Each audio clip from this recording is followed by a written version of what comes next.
Si vous entrez dans une librairie aujourd'hui, vous pourrez facilement trouver des BD de toute taille, forme et genre, allant à quelques dizaines de pages à des centaines sans distinction.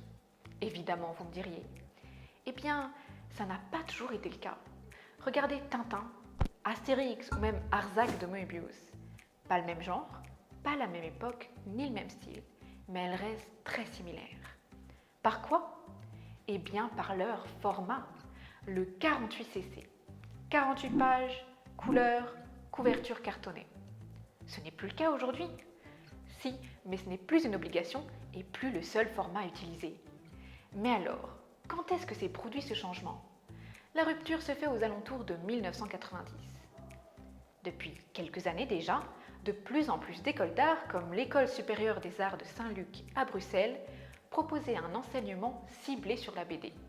Par exemple, Michel Seder, prof d'histoire de l'art, encourageait alors ses étudiants à penser autrement la bande dessinée, en les incitant à entrer en dialogue avec d'autres formes d'expression artistique.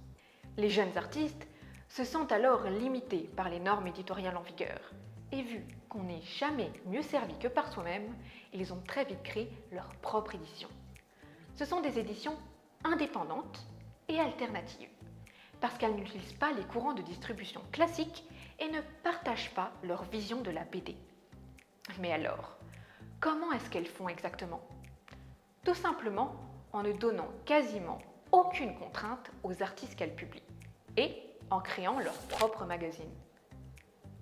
Mais concrètement, ça veut dire quoi?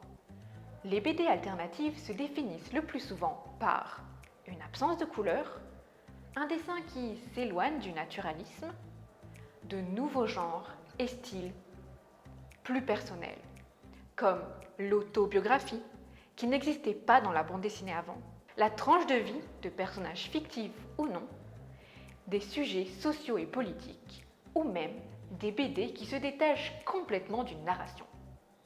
Les artistes expérimentent aussi de plus en plus et jouent avec les codes déjà établis.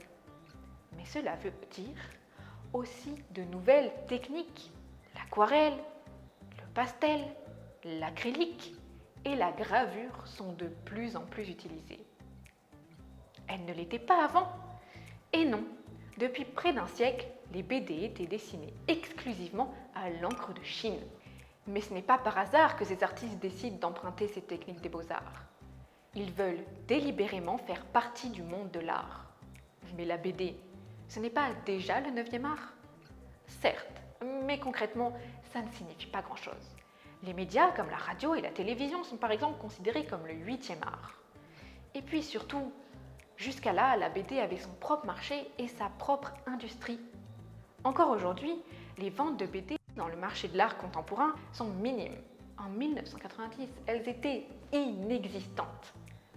Pour changer ça, certaines éditions, comme Fréon et Amok, systématisent une exposition des planches dans des galeries d'art ou des musées dès qu'un album est publié. Par exemple, en 2000, lors de la publication de Gloria Lopez, Thierry Van Hasselt expose les planches originales à la galerie Ziggurat de Bruxelles. Au final, même si ces artistes et éditions ont commencé en marge de l'industrie culturelle traditionnelle, ils ont quand même réussi à l'influencer durablement. En effet, les grandes maisons d'édition offrent désormais beaucoup plus de liberté aux auteurs et dessinateurs ayant des ambitions artistiques. La prochaine fois que vous entrerez dans une librairie, pensez-y.